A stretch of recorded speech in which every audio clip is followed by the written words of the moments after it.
આજના સંસ્કાર કેન્દ્રમાં સર્વ પાર્ષદગણોનું ખૂબ ખૂબ સ્વાગત છે. દાદાજી, બાપુજી અને ગુરુજીની સૂક્ષ્મ ઉપસ્થિતિમાં આપણે મૌન મંત્ર જાપ બાદ હવે શાસ્ત્રોનું વાંચન શરૂ કરીશું, જેમાં આપણું વાંચન ચાલુ છે ગુરુજીના દ્વારા રચિત શિષ્ય કેવા બનશો. તો એમાં આપણે આગળ વાંચન કરીશું. કચ્છ નામના એક શિષ્યનું ઉદાહરણ ચાલુ છે.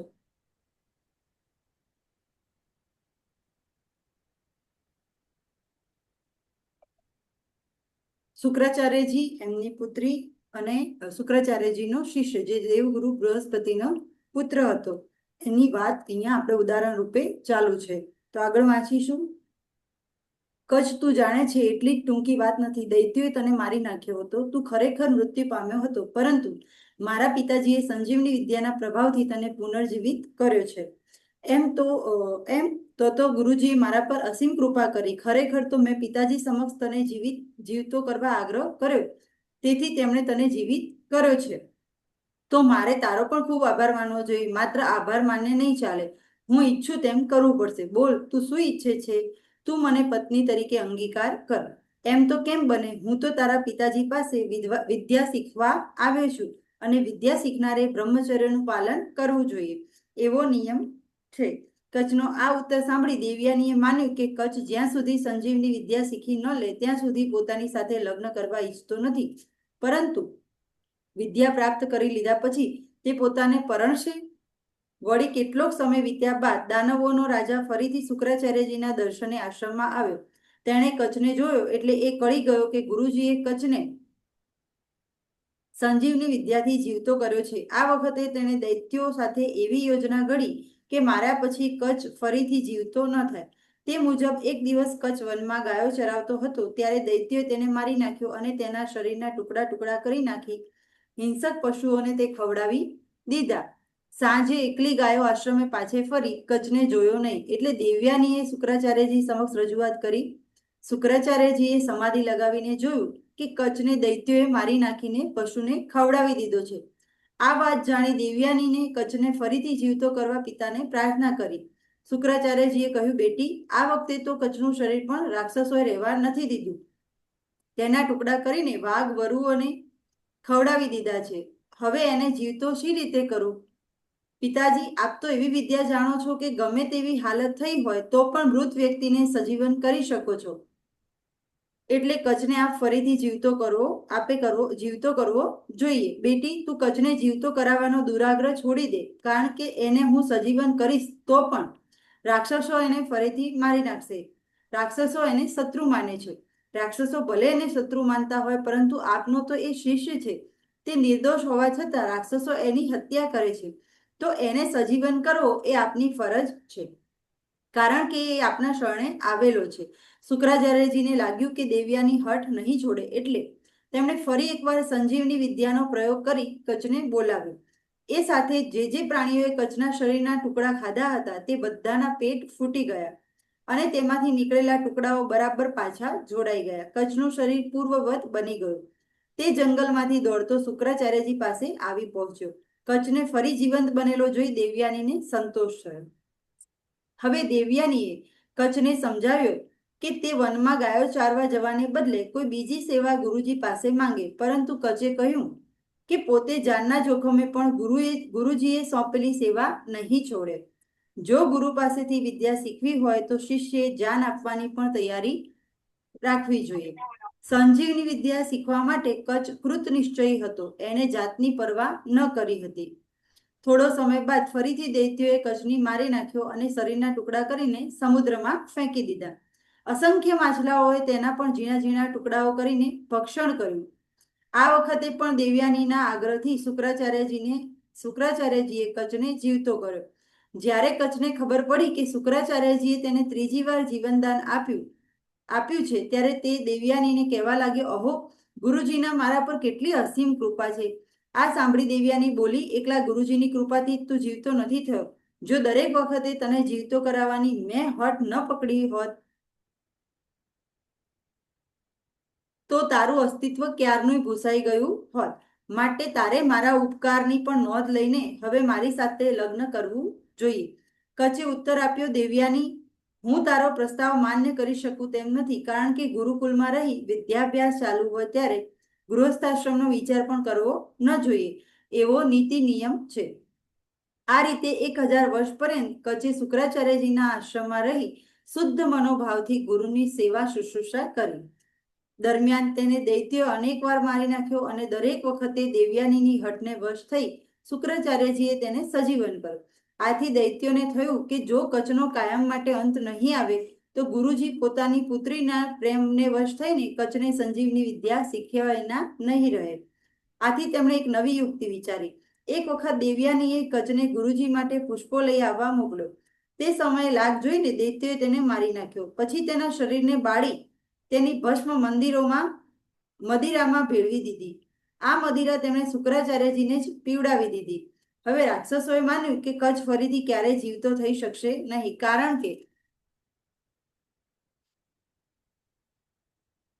કારણ કે જીવતો કરવા જતા શુક્રાચાર્યજીનું જ મૃત્યુ થાય. ઘણો સમય વીતી ગયો પણ કચ્છ આવ્યો નહીં. એટલે દેવયાની શુક્રાચાર્યજીને કહેવા લાગી, પિતાજી, મારી જમણી આંખ ફરકે છે, કંઈક અનિષ્ટ થયું જણાય છે. કચ્છ ક્યારનો પુષ્પ લેવા ગયો છે, હજી કેમ ના આવ્યો? આપ જલ્દી સમાધિ લગાવીને જુઓ કે એ ક્યાં છે. શુક્રાચાર્યજીએ સમાધિ લગાવીને જોયું. પછી બોલ્યા, પુત્રી, કચ્છ તો મારા ઉદરમાં છે. રાક્ષસોએ એની ભસ્મ બનાવી તેને મદિરામાં ભેળવીને મને પાઈ દીધી છે. તો આપ જલ્દી એને સજીવન કરી ઉદરમાંથી બહાર કાઢો. જો હું એમ કરું તો મારા પ્રાણ જશે, માટે આ વખતે એને જીવતો કરવાનો મોહ છોડી દે. પિતાજી, કચ્છ વિના મારા પ્રાણ વ્યાકુળ છે, માટે આપને જો પુત્રીનો ખપ હોય તો કચ્છને જીવતો કરો. તો પછી તારે મારી આશા છોડી દેવી પડશે, કારણ કે કચ્છ સજીવન થતા મારા પ્રાણ જશે. પિતાજી, મારા માટે આપનો અને કચ્છનો બંનેનો વિયોગ દુઃખ સમાન થશે, માટે એમ કરો કે આપ પહેલા મને સંજીવની વિદ્યા શીખવો, પછી કચ્છને જીવતો કરો. તેમ કરતા જો આપનું મૃત્યુ થશે તો હું આપને જીવતા કરીશ. તું સ્ત્રી છે એટલે આવી મહાવિદ્યા તને શીખવી ન શકાય. જો હું આ વિદ્યા શીખવાને પાત્ર ન હોઉં તો આપ પહેલા કચ્છને ઉદરમાં જીવતો કરીને તેને શીખવો. આપના ઉદરમાંથી બહાર આવ્યા બાદ એ આપને સજીવન કરશે. હવે શુક્રાચાર્યજીએ પણ વિચાર્યું કે કચ્છ કુલીન અને ગુરુ ભક્ત છે. વળી તેણે જાનની પરવા કર્યા વિના 1000 વર્ષ સુધી મારી ઉત્તમ સેવા કરી છે. જો હું ગુરુ ભક્ત સત શિષ્યને તેની ઈચ્છા પ્રમાણે વિદ્યાદાન નહીં કરું તો મારી અપકીર્તિ થશે. એટલે કચ્છને વિદ્યા શીખવવાથી બધી મુશ્કેલીઓનો ઉકેલ આવી જશે. આમ વિચારી શુક્રાચાર્યએ ન્યાસ સહિત સંજીવની મંત્રનો જપ કર્યો અને પોતાના ઉદરમાં જ કચ્છને સજીવન કર્યો. પછી કચ્છને સંબોધીને બોલ્યા, બેટા કચ્છ, હું પ્રથમ તને સંજીવની મંત્ર આપું છું, તે સાવધ બનીને તું ગ્રહણ કર. પછી મારા ઉદરમાંથી બહાર આવ્યા બાદ તું એ મંત્ર વડે મને સજીવન કરજે. એમ કહી તેમણે કચ્છને સંજીવની વિદ્યાનો ઉપદેશ આપ્યો. પછી કચ્છે ગુરુના ઉદરમાંથી બહાર નીકળી ગુરુને પણ સજીવન કર્યા. સર્વત્ર આનંદ છવાઈ ગયો. સંજીવની વિદ્યા પ્રાપ્ત થયા પછી કચ્છ ગુરુની આજ્ઞા લઈને પિતાને ઘેર સ્વર્ગમાં જવા નીકળ્યો. ત્યારે દેવયાનીએ તેની સાથે લગ્ન કરવાનો પ્રસ્તાવ રાખતા કહ્યું, આજ સુધી તું વિદ્યા શીખતો હોવાથી બ્રહ્મચર્યનું પાલન કરવાની વાતો કરતો હતો, પરંતુ હવે ગૃહસ્થાશ્રમી બનવામાં તને કંઈ વાંધો ન હોવો જોઈએ. તેથી તું મને પત્ની તરીકે અંગીકાર કર. કચ્છે ઉત્તર આપતા કહ્યું, દેવયાની, હું તારા પિતાનો શિષ્ય છું અને વળી છેવટે એમના ઉદરમાં પણ રહ્યો, તેથી તારો સહોદર જ ગણાવ. માટે તું ધર્મથી વિપરીત ઈચ્છા છોડી દે. કચ્છ, જરા વિચાર કર. તું મારી સાથે પરણશે એમ માનીને જ મેં તારા પ્રત્યે અત્યંત પ્રેમ દાખવ્યો છે. દૈત્યો તને વારંવાર મારી નાખતા હતા, ત્યારે મારી હઠને કારણે જ મારા પિતાજી તને સજીવન કરતા રહ્યા. મારા ઉપકારની કદર કરવાને બદલે તું આવો કૃતજ્ઞ કેમ બને છે? દેવયાની, હું તો માત્ર સંજીવની વિદ્યા શીખવાના હેતુથી જ અહીં આવ્યો હતો, જીવન સંગીની શોધવા નહીં. તારો પ્રસ્તાવ ધાર્મિક શિષ્ટતાની આડે આવતો હોય મને સ્વીકાર્ય નથી. આથી દેવયાનીએ ગુસ્સે થઈને શાપ આપતા કહ્યું, હું આટલા બધા કાલાવાલા કરું છું છતાં તારું હૃદય દ્રવતું નથી, માટે તારી શીખેલી વિદ્યા ફળીભૂત નહીં થાય. વંધ્યા સ્ત્રીની માફક નિષ્ફળ રહેશે. તું મને નાહક શાપ આપે છે, કારણ કે મેં ધર્મ નીતિના કારણે તારો અંગીકાર નથી કર્યો, છતાં તે શાપ આપ્યો જ છે. ત્યારે હું પણ તને શાપ આપું છું કે તું ઋષિપુત્રી હોવા છતાં કોઈ ઋષિપુત્ર તને પરણશે નહીં. એમ કહી કચ્છ સ્વર્ગમાં ચાલ્યો ગયો. આમ 1000 વર્ષ ગુરુની સેવા કરી ત્યારે તેને સંજીવની વિદ્યા પ્રાપ્ત થઈ. પરંતુ દેવયાનીના સાપે એને ધોયેલા મૂળા જેવો કરી દીધો. એ કોરા કાગળ જેવો જ સ્વર્ગમાં પાછો ફર્યો હતો. જ્યારે દેવોએ તેની પાસે બધી હકીકત જાણી ત્યારે તેઓ વિચારમાં પડી ગયા કે હવે શું કરવું. છેવટે તેઓએ બ્રહ્માજીને બધી વાત જણાવી અને માર્ગદર્શન આપવા પ્રાર્થના કરી. બ્રહ્માજીએ ઉકેલ સૂચવતા કહ્યું, દેવયાનીના શાપ અનુસાર કચે શીખેલી વિદ્યા ફળ નહીં આપે. મતલબ કે કચ્છ એ વિદ્યાના પ્રયોગથી કોઈને સજીવન નહીં કરી શકે, પરંતુ જો કચ્છ પાસેથી એ વિદ્યા બીજી વ્યક્તિ શીખી લેશે તો તે સફળતાપૂર્વક ઉપયોગ કરી શકશે. આથી કચ્છે પોતાના પિતા બૃહસ્પતિને સંજીવની વિદ્યા શીખવી. પછી બૃહસ્પતિ પણ દેવોને સજીવન કરવા લાગ્યા અને દેવોની જીત થઈ.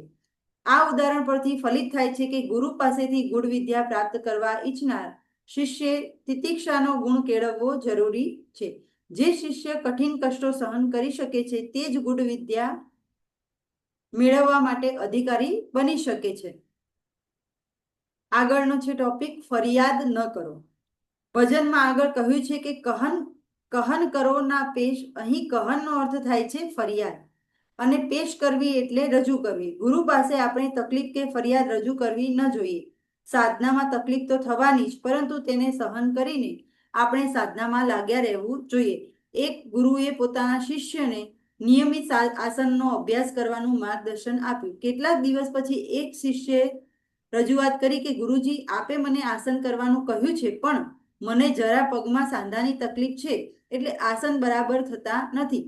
વળી ડાક્ટર પણ સલાહ આપે છે કે તમારે આસન ન કરવા, તો મારે શું કરવું? ગુરુએ કહ્યું, બેટા, ડાક્ટર તારા શરીરના રોગોનું કહે છે, જ્યારે હું તારા ભવરોગનું વિચારીને કહું છું. હવે તારે કયો રોગ મટાડવો છે તે વિચારીને નક્કી કર. ભવરોગ મટાડવો હોય તો મેં કહ્યું તેમ કર. જો માત્ર શરીરનો રોગ મટાડવો હોય તો ડાક્ટર કહે તેમ કર. ગુરુ પણ ભવરોગ મટાડવાના ડાક્ટર જ છે. એમણે ભવરોગ મટાડવાની દવા આપી હોય અને આપણે એમની પાસે શારીરિક રોગની વાત રજૂ કરીએ તો તે સાધક થવાના લક્ષણ ન ગણાય. આપણે તો માત્ર ગુરુના માર્ગદર્શન મુજબ સાધના માટે પ્રયત્નશીલ રહેવું જોઈએ. એમાં આવી ફરિયાદ રજૂ કરવાની હોય નહીં. એમાં જે કષ્ટ પડે તે મૂંગા મોઢે સહન કરવાની. આ અંગે એક ઉદાહરણ આપું છું જેના દ્વારા મુદ્દાની વાત સરળતાથી સમજાઈ જશે. શિષ્ય અને ઘડાનું ઉદાહરણ.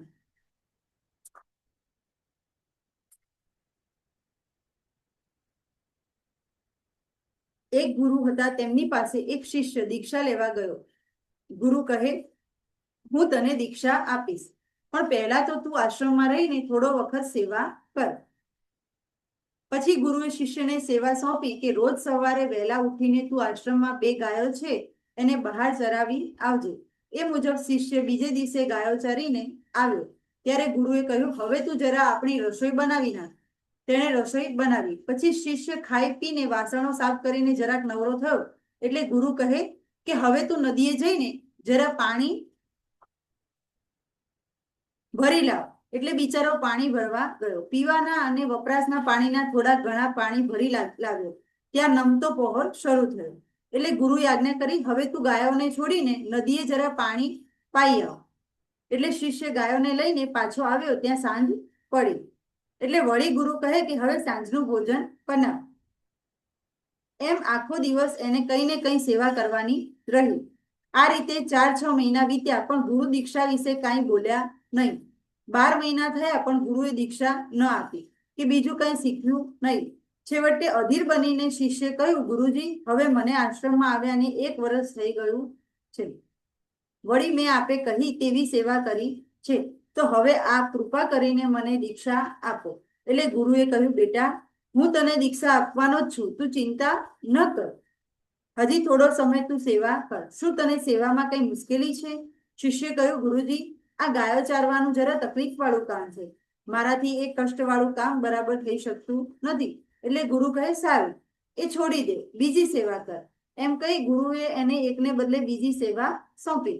પછી તો એને બીજીમાં પણ કાંઈક તકલીફ પડી. એટલે એણે પાછી પોતાની તકલીફ રજૂ કરી. એટલે ગુરુએ એને ત્રીજી સેવા બદલી આપી. એમ સેવા બદલીનું ચક્કર ચાલ્યું. એ રીતે 2 વર્ષ જતા રહ્યા. એટલે શિષ્યએ કહ્યું, ગુરુજી, હવે તો બીજું વર્ષ પૂરું થયું, હવે આપ મને દીક્ષા આપવાની કૃપા કરો. ગુરુએ કહ્યું, તે 2 વર્ષ બરાબર સેવા કરી છે. હું રાજી છું, પણ હજી તું થોડીક વધારે સેવા કર. શિષ્ય સેવા ચાલુ તો રાખી, પણ હવે તેને બહુ કંટાળો આવવા લાગ્યો. એને સેવામાં રસ પડતો ન હતો. એને થયું કે આ ગુરુ મને દીક્ષા આપે એવું લાગતું નથી. એ તો ફક્ત મારી પાસે વેઠ કરાવે છે. હવે એને સેવાનું કાર્ય વેઠ જેવું લાગવા માંડી. એ અરસામાં એક દિવસ એ તાપમાં કંઈક કામ કરીને બહારથી આવ્યો. હજી થાક ઉતારવા નિરાંતે છાયામાં બેઠો ત્યાં જ ગુરુએ આજ્ઞા કરી, અલ્યા પહેલા જરા નદીએથી પીવાનું પાણી ભરી લાવ, બિલકુલ ખૂટી ગયું છે. એટલે પાછું એને ઘડો લઈને તાપમાં નદીએ જવાનું આવ્યું. ગુરુને મોઢે તો એ કંઈ બોલ્યો નહીં. ઘડો લઈને ચાલ્યો. નદીના કિનારે પહોંચે. ખૂબ તાપ હતો. નદી કિનારે એક મોટું ઝાડ હતું. વળી નદી કિનારો એટલે જરા ઠંડી હવા પણ આવતી હતી. એને એમ થયું કે થોડી વાર એ ઝાડના છાંયે બેસું, પછી પાણી ભરીને જાઉં. એ બેઠો અને વિચારે ચડી ગયો. એને એવો વિચાર આવી ગયો કે હવે પાછું આશ્રમમાં જવું જ નથી. અહીંથી સીધો જ ઘેર જતો રહું. આ ગુરુ દીક્ષા આપે એવું લાગતું નથી. એટલે ઘડો ત્યાં પડતો મૂક્યો અને એના ગામ ભણી ચાલતી પકડી. હજી એ થોડા ડગલા ચાલ્યો હશે ત્યાં કોઈકે એને બોલાવ્યો, એ મૂરખ ક્યાં જાય છે? એટલે એને પાછું વળીને જોયું, પણ ત્યાં કોઈ દેખાયું નહીં. આથી એને એમ થયું કે મને કંઈક ભણકારો વાગ્યો હશે, ભ્રાંતિ થઈ હશે. એટલે એ પાછો આગળ ચાલવા માંડ્યો. તો ફરીથી એના નામની કોઈએ બૂમ પાડી. એટલે વળી પાછા ફરીને જોયું. હવે એને ખબર પડી કે એ તો પેલો ઘડો બોલતો હતો. ઘડો કહે કે ભાઈ, મને અહીંયા મૂકીને ક્યાં ચાલ્યો? મને ઠેકાણે તો પહોંચાડી દે. તારા ગુરુના આશ્રમમાં તો પહોંચાડી દે.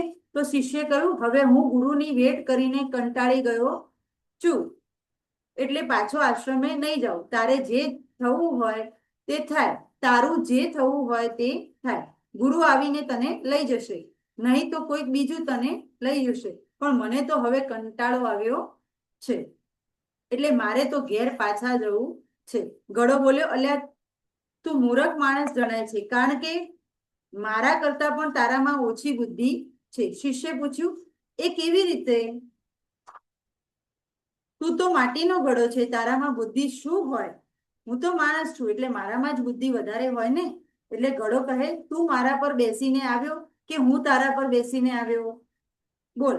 આ પ્રશ્ન સાંભળી શિષ્ય વિચારમાં પડ્યો અને પછી બોલ્યો, હું તને માથે મૂકીને લઈ આવ્યો. ત્યારે ઘડો બોલે, જો ભાઈ, જેનામાં બુદ્ધિ હોય એ ઉપર બેસે અને બુદ્ધિ વગરનો હોય તે નીચે બેસે. બરાબર છે ને? શિષ્ય કહે, એ તો તારા હાથ પગ નથી અને તું ચાલી ન શકે, એટલે મારે તને પાણી ભરવા માટે ઉંચકીને લઈ આવવો પડે. એમાં બુદ્ધિનો સવાલ નથી. હવે તારામાં બુદ્ધિ હોય તો પાછો જતો રહે. આ સાંભળી ઘડો બોલ્યો, અલ્યા મને તો પાછો કોઈક બીજો લઈ જશે, તે માથે મૂકીને જ લઈ જશે, પણ તને તો બધાએ ઠેલા જ મારશે.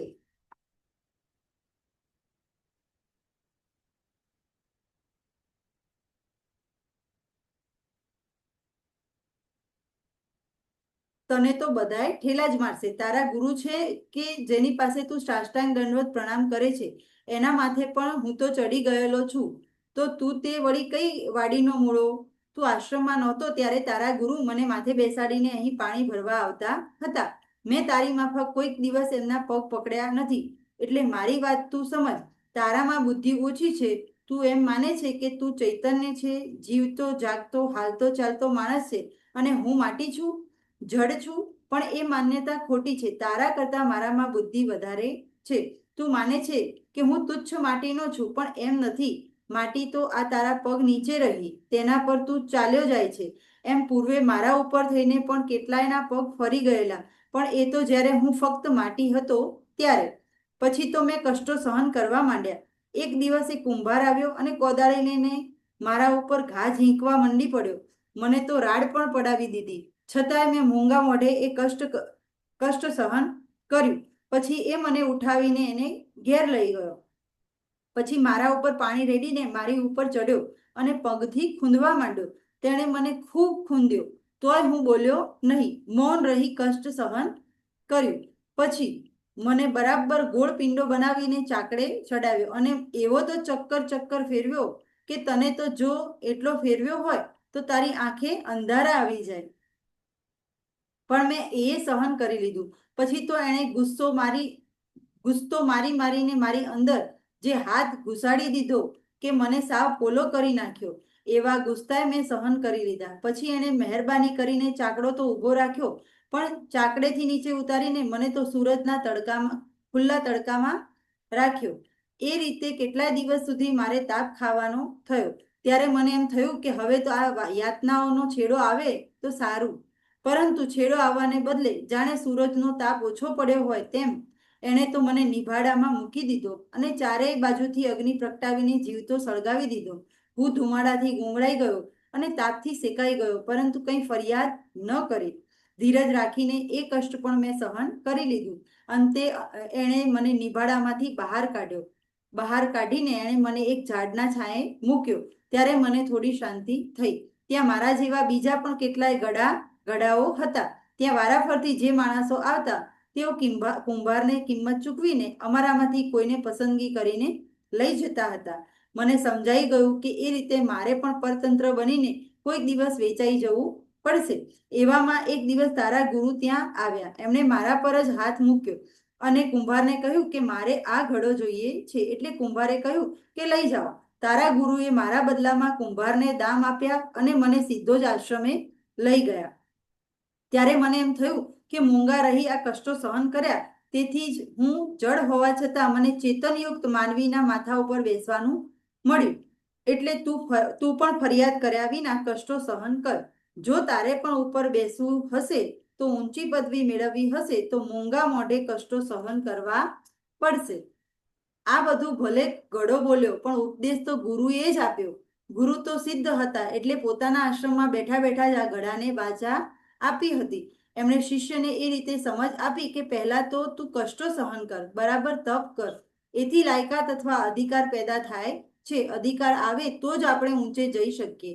જો આપણે બધાને આત્માની ઉર્ધ્વ ગતિ કરવી હશે તો કષ્ટો સહન કરવા પડશે, તાપ સહન કરવો પડશે, અર્થાત તપ કરવું પડશે. અને જો એ સહન કર્યું હશે, અને જો એ સહન પણ કેવી રીતે કરવાનું? કહન કરો ના પેશ, એટલે કે કષ્ટો અંગે ગુરુની સમક્ષ ફરિયાદ રજૂ ન કરો. એમને કહો નહીં કે મને આવું કષ્ટ પડે છે. કષ્ટ પડે તોય મૂક રહીને સેવા કરો. હંમેશા ગુરુ તમને એવું જ સેવા કાર્ય સોંપશે કે જે તમારા માટે હિતાવહ હોય. જો ગુરુને એમ લાગશે કે તમારા તનની શુદ્ધિની આવશ્યકતા છે તો તમારા તનને કષ્ટ પડે એવું કંઈક કાર્ય તમને સોંપશે. જો ગુરુને એમ લાગશે કે તમારા મનની શુદ્ધિની આવશ્યકતા છે તો તમારા મનને કષ્ટ પડે એવું કંઈક કાર્ય તમને સોંપશે. શિષ્યને અધિકારી બનાવવા માટે તેણે કયું કાર્ય સોંપવું તે ગુરુ બરાબર જાણે છે. એટલે ગુરુ આપણા માટે જે કાર્ય નક્કી કરે તે કાર્ય ખંતથી કરવું, કોઈ પણ જાતનો ક્લેશ અનુભવ્યા વગર કરવું. એમ સમજવું કે આપણી શુદ્ધિ માટે જ ગુરુજી આ કઠિન કાર્ય સોંપે છે. એનાથી આપણા તન મનની શુદ્ધિ થશે અને અંતઃકરણની પણ શુદ્ધિ થશે. એ વિશુદ્ધ બનશે ત્યારે આપણે ઉપદેશ માટે, દીક્ષા માટે અધિકારી બનીશું. એ પછીનો ટોપિક છે સમદ્રષ્ટિ કેળવવો, ક્લેશ ટાળો. આને આપણે નેક્સ્ટ સંસ્કાર કેન્દ્રમાં આપણે વાંચન શરૂ કરીશું નવું. અહીંયા આપણા સમય પૂરો થાય છે એટલે નવી લિંક મૂકું છું. જેને પણ ભજન ગાવાનું છે એ રેડી રહો, બરાબર? નવી લિંકમાં તૈયાર જ રહેજો. જય ભગવાન. અને આજે જે વાંચનમાં આવ્યું કે તમને કોઈ પણ કામ સોંપવામાં આવે તો એને નાનું મોટું ન સમજશો. કોઈ પણ કષ્ટ આવે છે એ પણ આપણા હિતમાં જ છે. આજે જ ક્લાસમાં વાત થઈ હતી અને વાંચનમાં પણ એ જ આવ્યું છે. ચલો, ઓમ જય ભગવાન. બધાને નવી લિંકમાં જોડાઈ જાઓ.